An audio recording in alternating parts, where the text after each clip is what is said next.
பிரபல ஹிந்தி நடிகை ஷபானா ஆஷ்மி.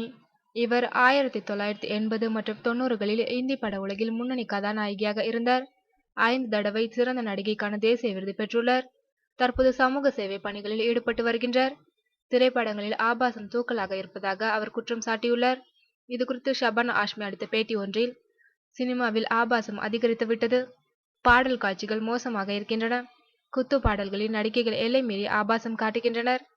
நான் சமீபத்தில் ஒரு படம் பார்த்தேன். அந்த படத்தில் முன்னணி கதாநாயகி ஒருவர் நடித்திருந்தார். அவர் குத்துப்பாடல் காட்சி ஒன்றில் ஆபாசமாக நடனம் ஆடியிருந்தார். இது சிரிக்க வேண்டிய விஷயம் அல்ல, சீரியஸாக சிந்திக்க வேண்டிய விஷயம். வீடுகளில் குழந்தைகள் அந்த பாடலுக்கு அர்த்தம் கேட்கின்றார்கள். அவர்களிடம் என்ன சொல்ல முடியும்? கல்லூரி, பள்ளிகளிலும் இது போன்ற ஆபாச பாடல்களை போட்டு மாணவர்களை நடனம் ஆட வைக்கின்றார்கள். இப்படி செய்வதன் மூலம் மாணவ சமுதாயத்தை பாழ்படுத்துகின்றோம். குழந்தைகளிடம் இது போன்ற பாடல்கள் மூலம் ஆபாசத்தை திணிப்பதற்கு நடிகைகள் தான் பொறுப்பேற்க வேண்டும் என்று அவர் தெரிவித்துள்ளார்.